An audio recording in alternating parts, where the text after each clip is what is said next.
And what is up, everybody? Happy Sunday evening. Welcome to Talking Ball. Y'all, I am Cass Hargis along with Jason Due and Lance Lacoste, and we're glad that you're able to join us tonight. We're going to recap week 3 of LHSAA action. Man, the season is flying by. It's almost October. We've got, obviously we've got 3 games in 3 weeks in the books, and before you know it, we're going to be halfway through the season. I'm not sure how I feel about that, fellas. Well, you're saying Every halfway. year. Every year. Yeah. Well, Just look, we're flies, saying man. halfway. If you count the championships, right? We still got what? We still got a lot of football. So There you let's go.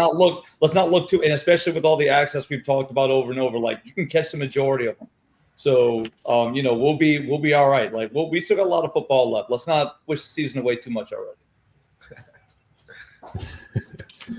We'll go ahead and jump right into some big picture stuff that we've kind of outlined and we talked about last Tuesday when we were previewing and looking forward to um, the week ahead. And we'll go ahead and just some big picture items. We talked about District 2 5A being undefeated headed into this week.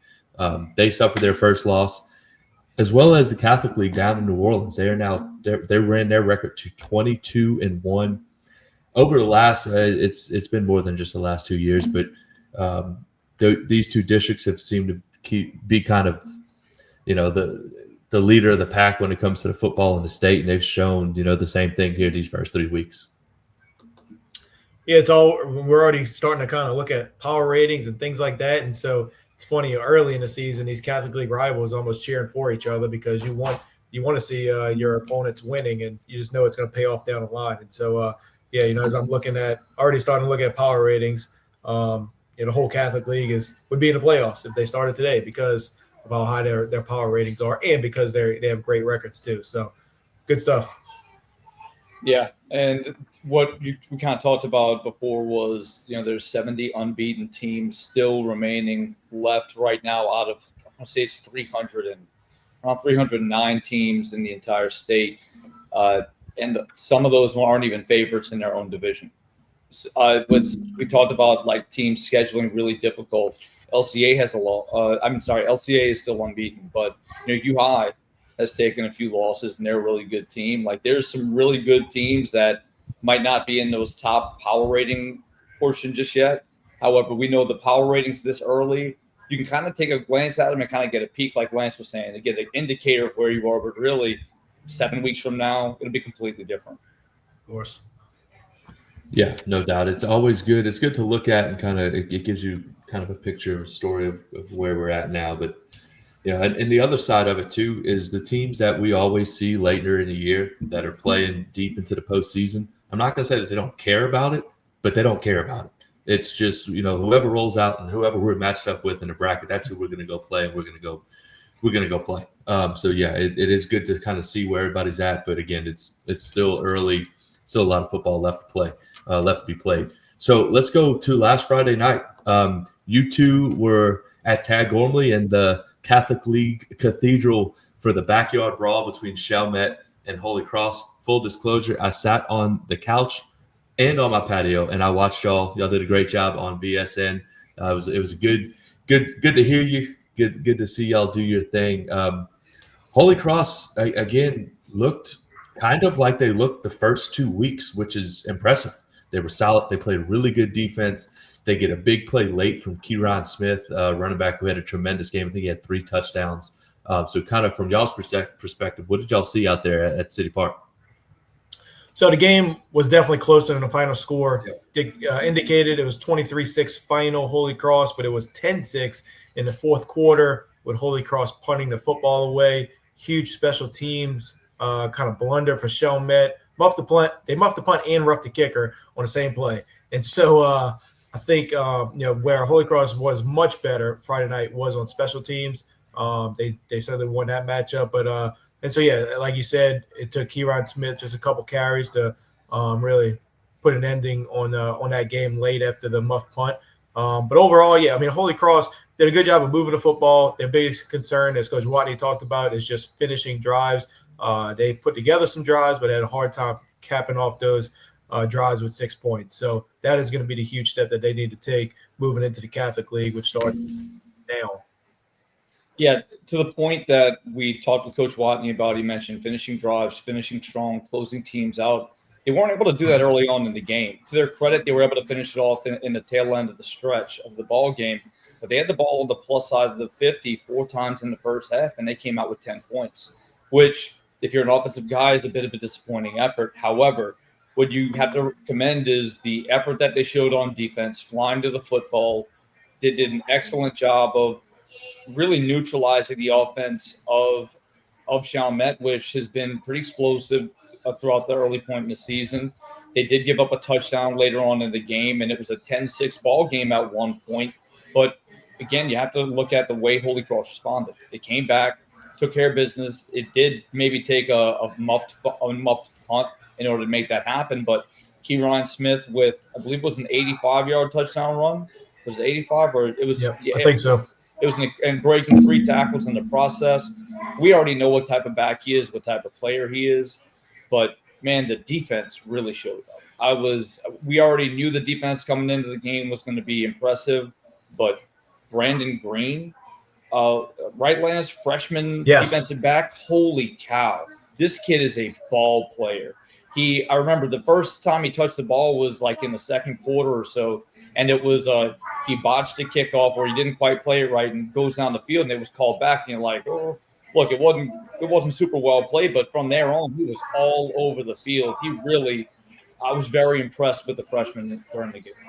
Yeah, I was going to add both defenses look strong, especially up front. The D-lines of Chalmette and Holy Cross are impressive. The linebackers on both sides are also impressive. And so, like when Holy Cross scored 17 to make it 17-6, it felt like that game was over because there was no way that Chalmette could score 17 points on that defense. And so big credit to both of those defenses and really both teams just offensively. They're going through a little growing pains, it feels like, where they just need to figure out how they're going to finish drives and, turn it into 6 points. So we'll see how those teams continue to grow.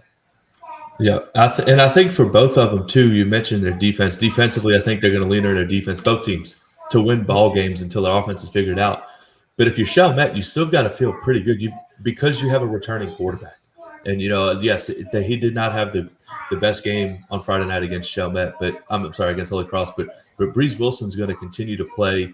He's been there. He's done that. He's led his team, deep into the playoffs. So he's going to only get better. And on the offensive side for Holy Cross, you have a running back like Smith. You got a chance in every game. Now, It's going to look a little different this week when they face Carr. Coach Watney talked about that. So, they're going to go through a run of when they get in district. It's going to be tough. But you got that guy on your team. You got to feel pretty good about yourself. And to go back to that point, though, Cass, you mentioned, he didn't have the greatest game, but you have to credit defense, which is something that it could be difficult to do at times in the high school game today when you look at scores. We were texting back and forth till midnight, y'all scores, and it's 64-62 games. The Country Day game, I can't remember who they played, but I know off the top of my head, I know that went into the 50s and 60s as well. Saturday night, you had St. Aug. It was a 64 it's just the amount of points that have been scored is insane. So you have to credit really good defense where it is, and that does have an influence on the quarterback. And both quarterbacks, when you're seeing that type of pressure, it makes your job a lot more difficult. Yeah, I was going to say, Chalmette's, they can have a really good receiver in Dana Antoine, but credit to Savoy Guidry, the shutdown corner of Holy Cross, really just eliminated him. And so, Max Landry on the blitz, too, bringing that pressure. I mean, that really added another dimension, too. Yeah, but that's the power of having that shutdown corner out there where you can just take a receiver out the game, and that certainly didn't help Breeze Wilson as well. Yeah, no, absolutely. And it was a good game. I don't think the finals. You look at the final score; it was not indicative of how competitive that game was, as they seem to all be when those two get together. Jason, you touched on offense and offensive explosion. The next game we're going to talk about is one that we thought maybe we'd see one. Alexandria and Destrehan ended up being a 27-21 victory for Alexandria. The final score in the game kind of played out differently than I know, at least I anticipated. Ash kind of exclusively went to the ground game. Their quarterback, Carson Sellers, finished the game just 5 for 10 for 79 yards.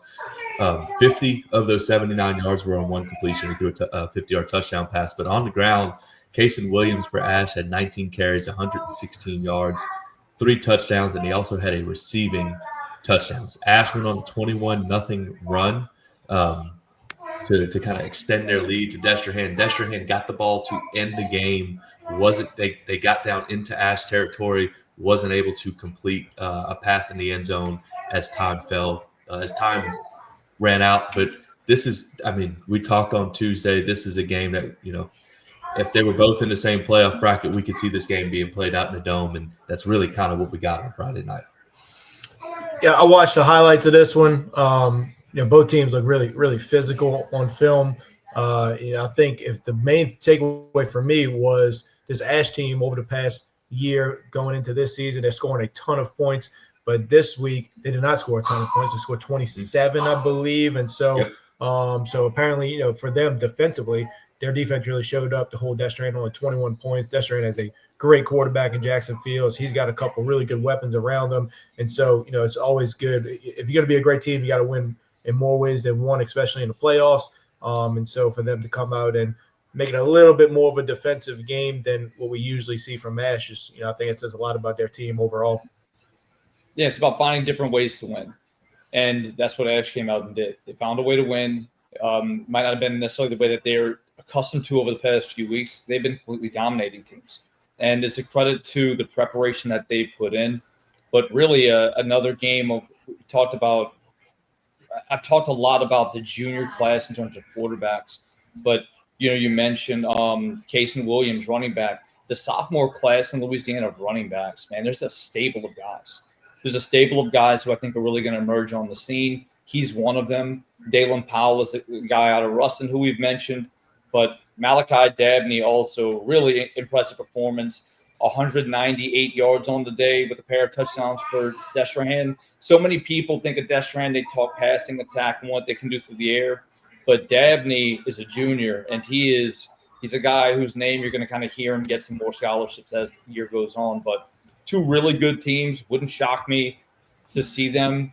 Well, they can't play again, right? Alexandria is in the sorry, guys. We're still getting used to it ourselves.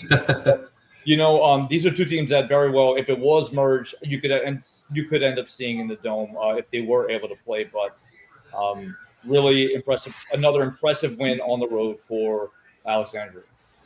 Yeah, and I think this is a huge win for Ash. Just like Lance Ritchie said, the last few years as they're kind of Coach Bachman's bringing them up to this elite level, it's been score a lot of points, give up a lot of points, and win shootouts. And a lot of times those were done in Central Louisiana at home. This is different. Going on the road to Destrehan, playing in what can constitute nowadays as a defensive struggle, and winning 27-21 is a huge feather in the cap. As if they needed, and I don't think they needed any more validation this program, but they definitely got it with this win here against Destrehan. Speaking of defense, and if you listen to us on Tuesday, I don't want to pat ourselves on the back too much, but I think we kind of called this one with St. Charles and Dunham. We talked about St. Charles needing to control the football, and when they did, they had to capitalize and score, and eliminating big plays from Dunham. St. Charles's defense did just that. They win the game 27-21 on the back of 2 pick sixes from their defense. The story of the game, I think, can be told in one stat: time of possession. St. Charles held the ball for 31 minutes and 16 seconds. Dunham held the ball for 16 minutes and 44 seconds. Elijah Haven, also he threw for 315 yards. He also threw 3 interceptions, but when he's only on the field for 16 minutes, it's going to be tough for them to put up points. Yeah, I think what you see when a team is playing ball control that way, I felt it as a high school quarterback. I can remember it. You go out there and you feel like you have to score. You have to do more. You have to score faster. You have to look for the big plays more because you're not going to get as many possessions. And so I'm sure that kind of played a factor into Elijah Haven's game. This is not common of him to be turning the ball over, but huge credit to St. Charles Catholic, of course. Brooks Monica, the leader of that defense. I got to watch these guys in the playoffs last year. I was very impressed with them, knowing that they were a pretty young team. And so I'm not surprised at all to see these guys coming out kind of looking for a vengeance from last year, and they're great. I mean, I know Coach Wayne Stein's going to have these guys ready every week, and they're off to a great start. we did talk about how this team was going to come out and try to control the ball. And that's what St. Charles' MO is. And if you've been any type of familiar with St. Charles, that's what they've done since Frank Monica was there. And that's been kind of their mantra: ball control, hang on to the football, force the other team to make plays offensively and feel that pressure, complementary football. And even though their offense only scored 14 points, right, because you had two pick sixes in the game, to Cass's point, 31 minutes of ball control. That's a good enough job on offense to set your team up for success. And the Comets defense is very opportunistic. Dunham is still a very talented team. They're gonna continue. It's just when you don't see teams in high school, you don't see a ton of teams that play the style of football anymore. It's all about the big numbers, spread, chucking them up deep, trying to hit the big play. St. Charles runs power. They roll out the quarterback. They play their screen game. That's about it. They don't really do anything super impressive that's going to blow you away offensively, but they maintain control of the football, and sometimes that's enough to get the job done. And on a night when St. Charles needed to on the road, they did. And again, this is a team that, from a year removed from one of their worst seasons that they've had in quite some time, you really see the youth that was on the team last year growing up and making plays when they need to. And this is a really good football team, and they're going to continue to grow from here. Now, these two teams in the same are they in the same division? Dunham bounces back and forth a little bit. They're not. So we have to remember St. Charles is in they're in Division 2. They're in Division 2 select. Okay. So right. Dunham is Division 3 select, but really division. If you're sitting here going to debate on which one is more difficult, go look at Division 3 select and Division 2 select. Man, both brackets are going to be brutal for whoever comes out of either one. Yeah, no, that would be a fun matchup in the postseason. But to your point, Jason, about the team being so young last year and how much they've matured, Landry LeBlanc did not put up spectacular numbers. He was 10 of 12 for 71 yards, never made a big mistake. And I think last year, that's the growth. Last year, maybe he's more prone to making that big mistake. That doesn't allow him to get into the game. But also, Skylar Everts had 38 carries. 38 carries for 158 yards and 2 touchdowns. And if you're going to – it's all well and good when you sit there and you say you want to try to control the football, but if your quarterback turns it over and you don't have a running back you can hand it to that can handle that load, it doesn't matter what you plan on doing. But both of those guys did a tremendous job for the Comets on Friday night. Huge win for Coach Wayne Stein in his program. This game was played at Central High. I don't know if anyone knows why. I saw that to be kind of odd. Maybe Dunham's field may have – I don't think Dunham has turf, so maybe their field may have been a little sloppy for whatever reason. But that was interesting. Also in the Baton Rouge area, Catholic and U-High played. Catholic wins 28-14. Catholic was up 28-0 at halftime. And the last 2 weeks, it's kind of been Catholic turning to their running back, Jaden Miles, and saying, hey, take us to, go win the game for us. They ran a lot of Wildcat. I know they're still playing 2 quarterbacks, Taylor Goldsmith and Baylor Graves, but they ran some Wildcat. Jaden Miles, he had 2 touchdowns. He also threw a touchdown on a jump pass near the goal line. U-High scored 2 touchdowns in the second half. I think they even had the ball in Catholic's territory late to try to make it a 1-score game, but Catholic was just too much for U-High. This was also the first victory for Catholic over U-High since 2022. They've lost 2 straight in that series until this year. And Catholic just seems to get more impressive each week. It says a lot about U-High that they beat them the last 2 years, obviously, first off. But, I mean, as I just read through this, it almost feels like Catholic is so good right now that they are able to kind of say, we want to try a few different things and see how good what's going to be, what we're going to hang our hat on, right? I mean, we're going to play 2 quarterbacks. We use a Wildcat quarterback. It almost just feels like they're so comfortable that they're able to, just early in the season, try to figure out their own identity and win big games along the way. And it's early in the season too, not against bad opponents. Exactly. That's your man, STM and U-High. And And think about all the stuff they're putting on film, which so now if you're a defense coordinator preparing for them, you don't know what quarterback's going to play. You don't know how much wildcat you're going to get. I mean, it almost feels like they're just able – they're so good they're able to kind of play the long game and just make it that much more difficult down the road for opponents. But to your point, they're putting all this stuff on tape and everything looks good. Like they can run everything, right? Like there's no there's no discernible drop off. They can play two guys at quarterback. They got a stable of running backs. Their defense flies the football. You've got the number one safety in the country in Bradford. Like you also have a tight end. I'm forgetting his name off the top of my head, but again, who's got some offers. I think he's a junior to go play at Tulane. I mean, they've got playmakers on both sides of the ball. Like they're toying with these options, and they're playing really good competition. So that's what makes it even more impressive. Like they're finding their identity through these top opponents in the state, and they're still finding ways to win these games. And again, we're going to continue to see them go through. We talk about difficult districts in the state. They're not in a super easy district by any means. But again, they're going to know by playing these games early on, they're going to have a better idea of what they want their identity to be. Right? So not many teams get to pick and choose what they want to do. This team can do it. Do we want to go heavy? Do we want to go with a tight end? Do we want to go 4 wide? Do we want to run? I mean, do we want to go 3-4? Do we want to go they can pick and choose what they want to do, and it's really been an impressive effort for the Bears. Yeah, it was extremely impressive, and it's just it's a program.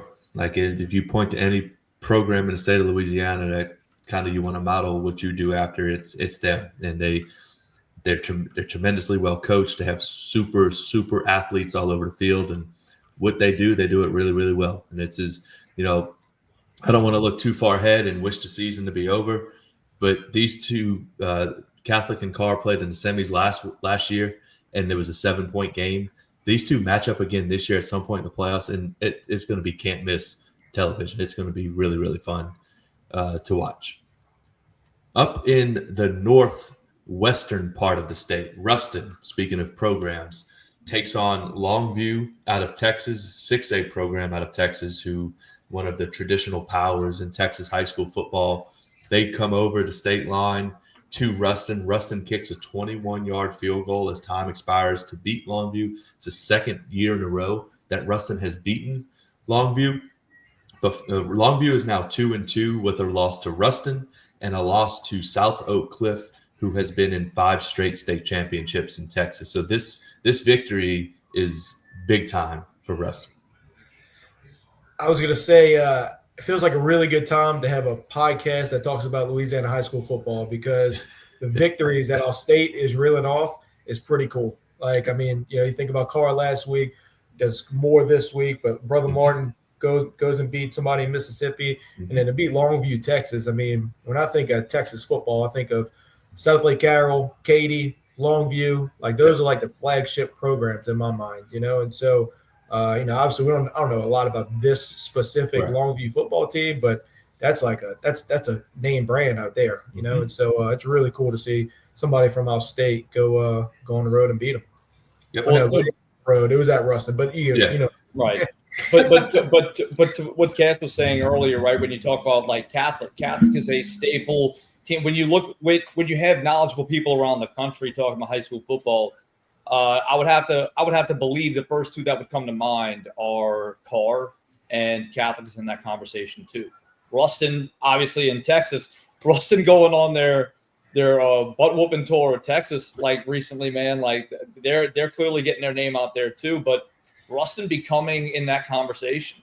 Ruston has been fearless in their scheduling, and they're winning these ball games, and that's really what's been so impressive. I think this is definitely a team that we're going to see late make another run. They're looking to make it 3 straight in the Dome, and I think that's very possible with the team they put together and the way that they're winning football games right now, and against who they're winning them against. Yeah, I got the opportunity 4 years ago now to coach against Ruston, and this was right before I don't believe they made it to the Dome in the year that we played, but I think the next year they did. And it's much of the same. I know Kyle Williams is no longer their DC; he's at LSU, but it's much of the same coaching staff. And the most impressive team I think maybe that I've coached against, in the sense that they were big, they were fast, they were physical, but they were always in the right spot. And it was really, really hard when, on Friday night, as making adjustments and trying to get them out of position, because they never were. And usually when you play in teams, like, you get one or the other. You get teams that are never in the right spot, but they're super talented. Or you get teams that are in the right spot, but it really doesn't matter because they're not that talented. Russin it was impressive. It almost looked like they had 14 guys on the field when we were trying to gain yards against them. It was super impressive. What they've done has been, it's been unbelievable, and it's fun to watch. And I'm glad I don't have to coach against them. It's more fun to sit here and watch. Down in Lafayette, we had, I think Lance nailed this one, St. Thomas More and Acadiana. And we talked heading into the game, St. Thomas More as a program, a little more stability on the coaching staff side. They were going to maybe have the edge because of that consistency. And that is exactly, at least from afar, what happened. Acadiana jumps out to a 35-14 lead. To that point in the game, there's 9 minutes left in the game. Whatever could go wrong for St. Thomas More went wrong. And with 9 minutes left, they score a touchdown on a deep ball. And then from that point on, it was just all Cougars. Cole Bergeron threw 5 touchdown passes. 3 of them were from the 9-minute mark in the fourth quarter until the 2-minute mark in the fourth quarter. He hit Christian Bro deep down the sideline, I think with like 1 minute and 30 seconds left, for essentially the game-winning touchdown. And I saw a quote, and I thought about you, Lance, as you called it. Shane Savoy, the offensive coordinator for St. Thomas More, said there was no panic at all on the Cougar sideline. And it was obvious. Like, they would just keep playing the next play, and, we'll figure out how to get to the end of the game when it comes. But it's kind of what happened. Acadiana's 0-3 for the first time since 2015. There's a lot of confidence and consistency, and just knowing that you have a great program, a great culture, and St. Thomas More was able to pull this off. Acadiana is clearly playing better every week right now. And so the big problem for this Division I select division is going to be in the playoffs when Acadiana has kind of a lower seed because they're already 0-3. They're probably not going to run the table from here. So you're going to end up with a 20 seed Acadiana, and somebody's going to be really unlucky to draw Acadiana after having a good season. So that's where my mind goes right now as I kind of look at these scores and these records. And I mean, the same could kind of be said for St. Thomas More. They 1-2. So they're probably not, they're another one that going to be a tough draw for a top 10 seed if it plays out that way. Can't remember the year, but there was it had to be since 2010, but Acadiana had to forfeit a few games. Do you remember this? And they ended up being the 30 seed. And they, can you imagine? I was at the game. They were playing against East St. John. So you got East St. John, who was the 3 seed, taking on Acadiana. What an unfortunate situation to be in. And my feeling is, down the road, that's kind of what it ends up turning into.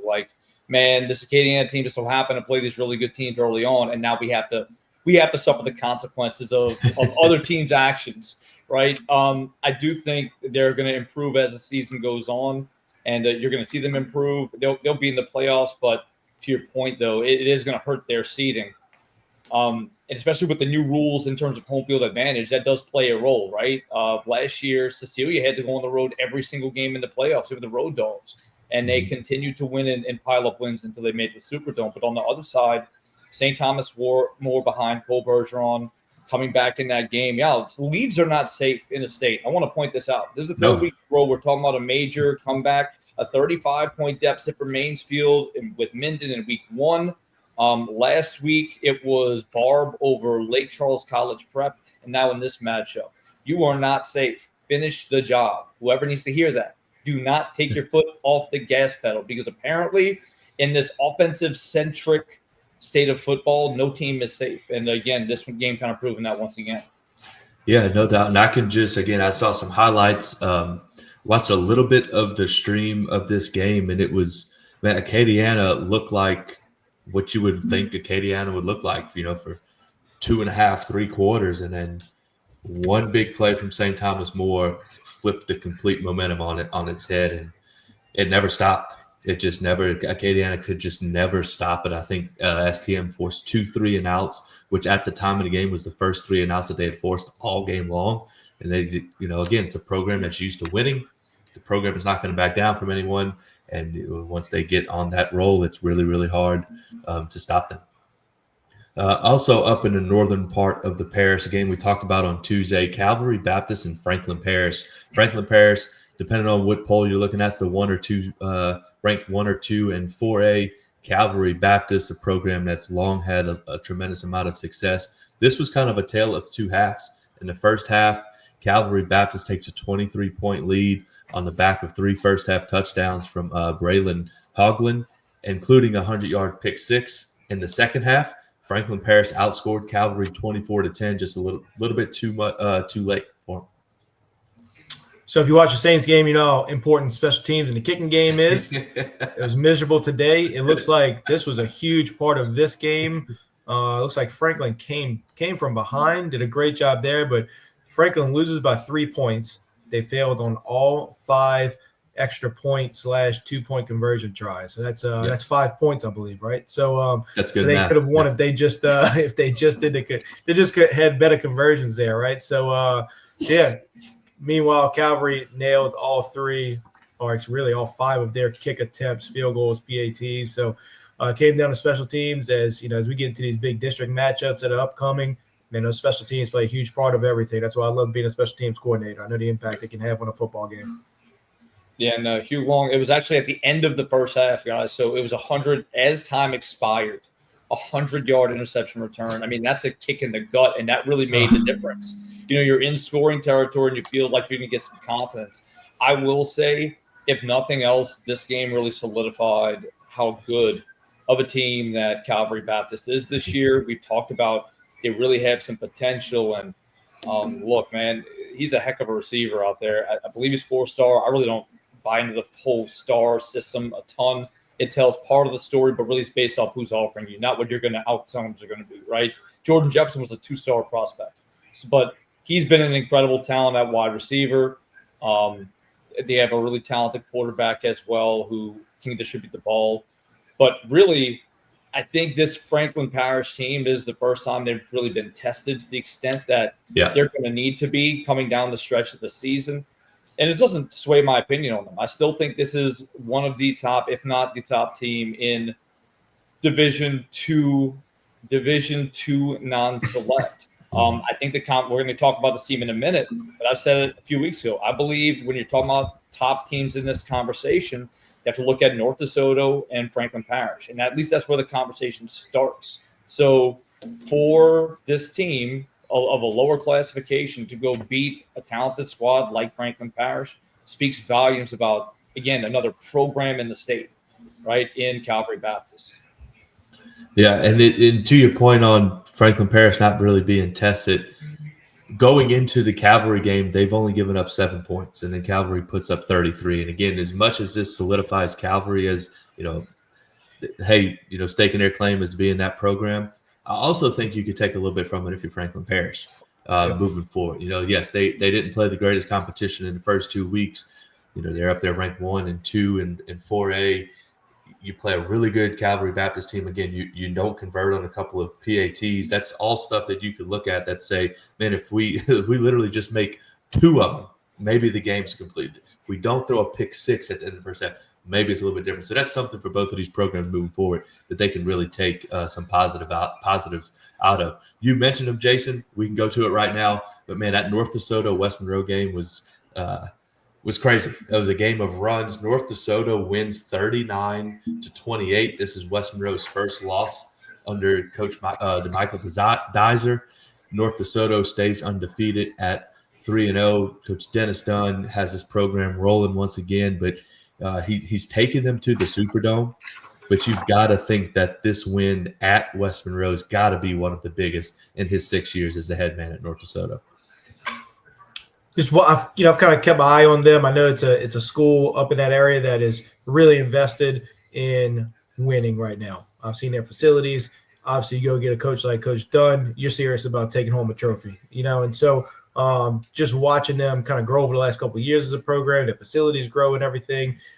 This feels like that monumental, hey, we are here and we're serious now type victory, and I believe it wasn't even close, really, right? I mean, I know the final score was the final score, but I think they were actually up by a lot, if I'm not mistaken. They jumped They were up up early, 17-0. 17-0. Yeah. So unbelievable. I mean, but it doesn't mean Western Monroe's going. I think it just more Right. than anything, that really speaks volumes to this North DeSoto program, because we know that this West Monroe team's been off to a good start as well.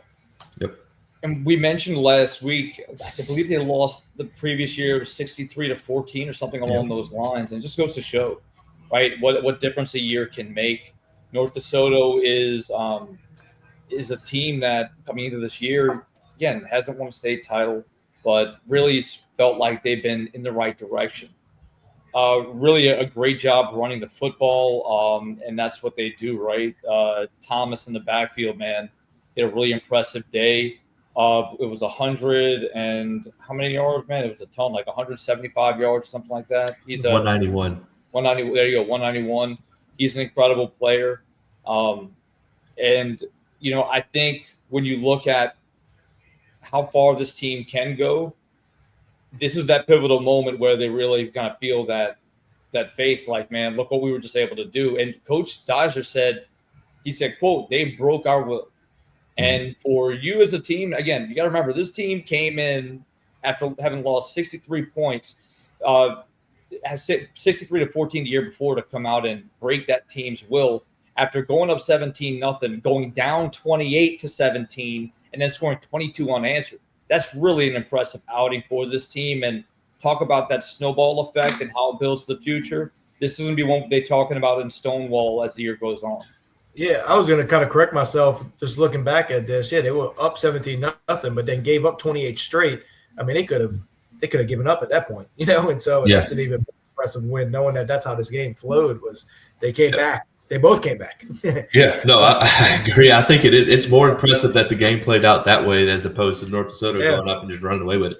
But I think both of these teams, again, West Monroe looks so good the first 2 weeks. I don't think they're going anywhere. They seem to kind of found what they were looking for. This was just a big night for North DeSoto. It's nothing more than that, and something that they can really springboard through the rest of the season.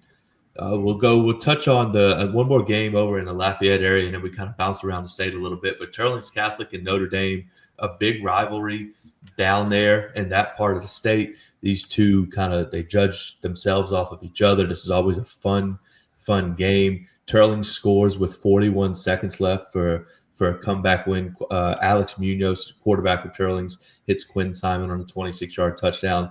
Seems like every time these two teams play, it's close. It always just seems like Notre Dame figures out a way to win. So this is a huge win for Coach Kerrville and the Rebels. I mean, I don't know enough about these two teams, but it's always, to me, felt like a backyard brawl type game, just like we witnessed between Holy Cross and Chalmette, right? Where it's Very always similar. close. Who knows what's going to happen down the stretch, but both teams always just bring their best game, and you never know. It's going to be a close game down the stretch, and so it looks like it's another fun one. And it's a team that, and what is impressive is it ended up being a 24-20 final score. But Turlings is typically a team, especially with Munoz at quarterback, the athletes that they have, they're typically, a high-flying offense, can put up a lot of points, finding different ways to win. It wasn't a super comfortable night, right? 162 yards, but only 6 of 18 passing the football. That's not really, Lance, if you had that kind of night, you wouldn't be too happy with it either. He didn't have those kind of nights. He didn't have those kind of nights. Never. I didn't either. I played left bench, so I never had to really be worried about my stat line. It was always, I was a clean stat sheet. There you go. But look, this is a team that's really relies on their offense a lot, or at least when I think about them, it's offensive football. We know I got to watch some tape on Notre Dame playing Southside, a big 5A team out in Youngsville, and man, they are a physical defense. Like, that's a really physical team. For Turlings to be able to grind out a win like this, it's a nice win against a rival, and there's nothing more you love than that, right? A big win, and it just so happens to be against a rival. Yeah, no, and especially under Coach Mike Kerrville, this is his first year, his third game. This is it's a very big win for that community, for that school against Notre Dame, because these two teams, there's a lot of respect between the two, but when they get on the competition field, they don't like each other. So this was big time for the Rebels program, and as they move forward in the season. Another score, and we can kind of go from here, hit a few different things, but there were two scores that jumped out to me. Zachary goes to Karen Crow and wins 34-20. We've kind of pointed to Zachary as kind of I hate to say that they're back because I don't feel like they really didn't they haven't gone anywhere, but back to being that semifinals final team that we're used to seeing from them. They go down or over to Karen Crow, which is a tough place to play. They win 34-20. The other one was Rummel shutting Shaw out 29-0. I think maybe we can foresee Shaw winning that game, winning it 29-0, kind of jumped out on the page to me.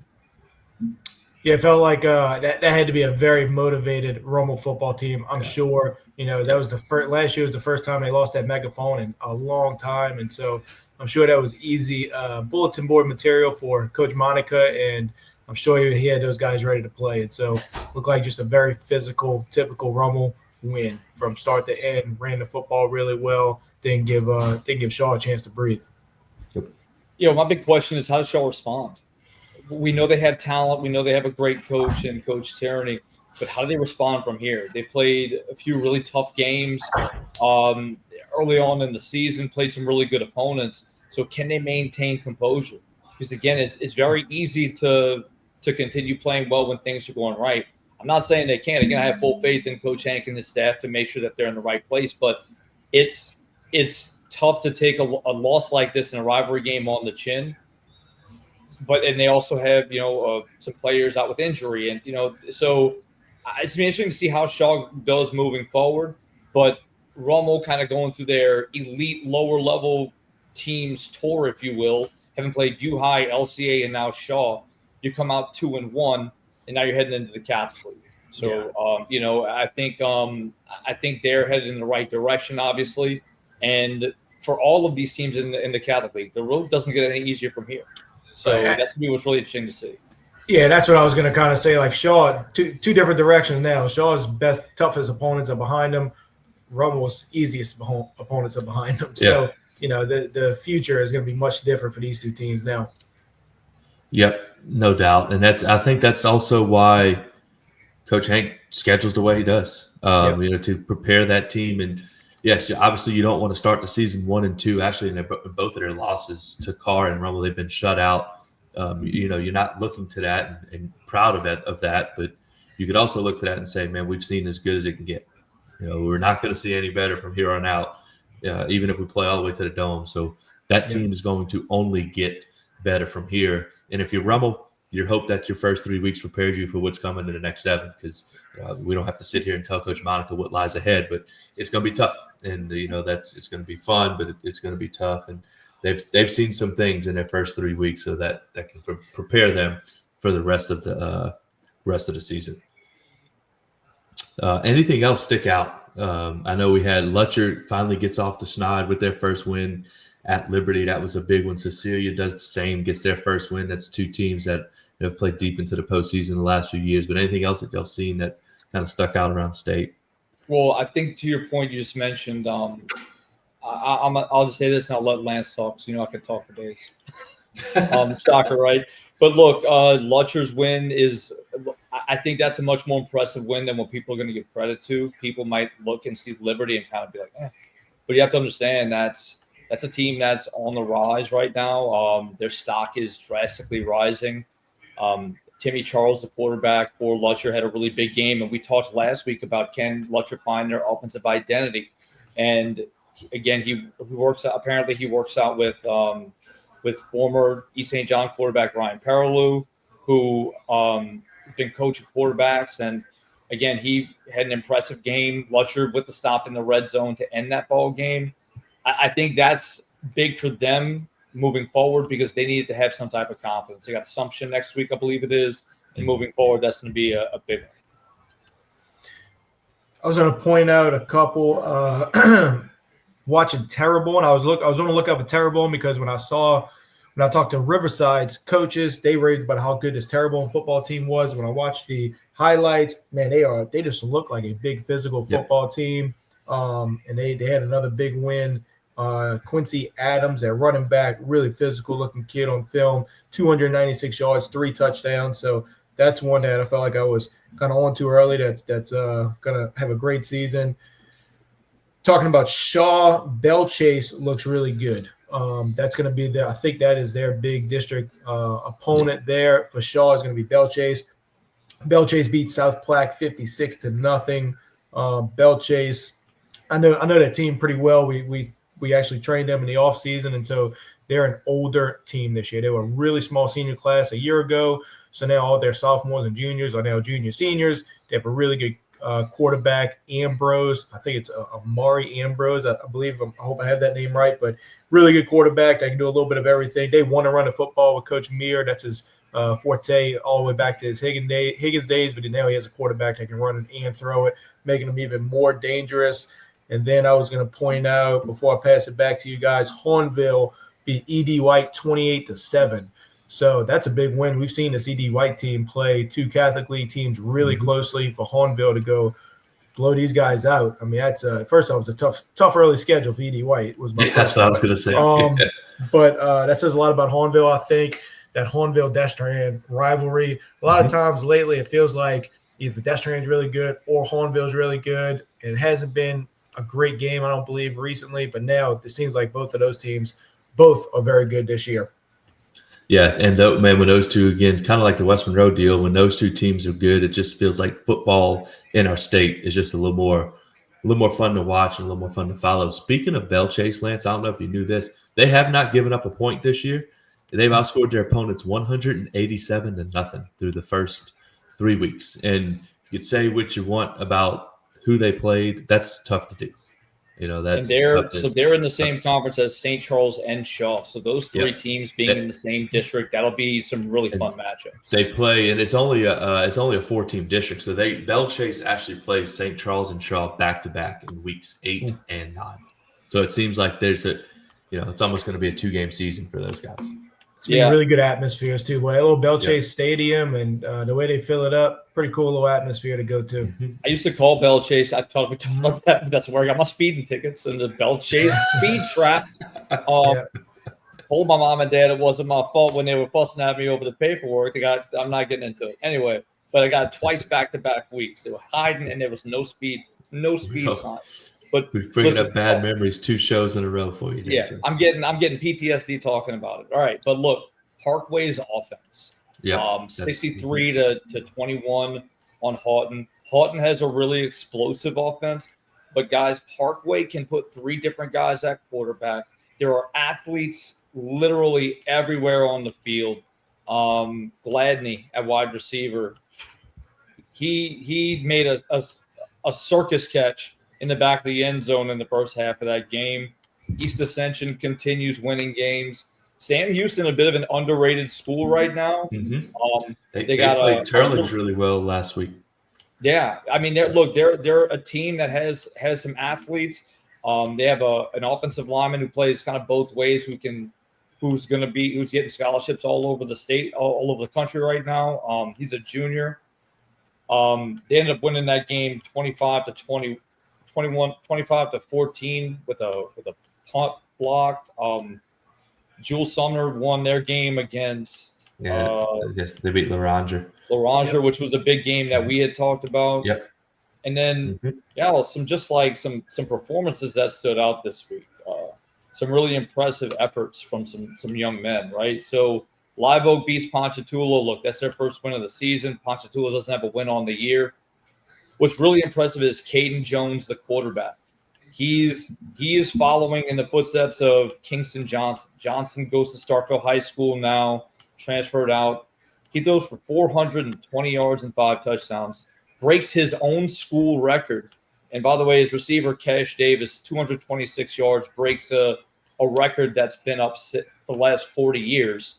And also gets not 40 years, Jason. 1988. That's the year I was born. I'm not 40 years old. Well, 37. That's right. Look, easy. Hey, there's a reason I don't do math. I do football stats. That's it. I don't do math. But I can tell you who gets a lot of yards though, right? So Elton. That's right.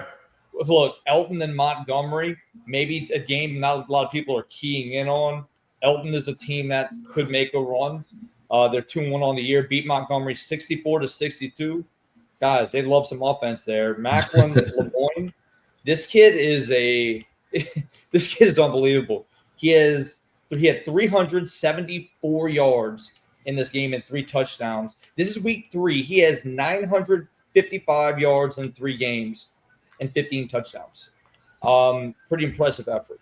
And on the other side, quarterback Mason Jordan, who's an all-Senlaw type guy, 85% of his passes complete, not just like 8 of 10.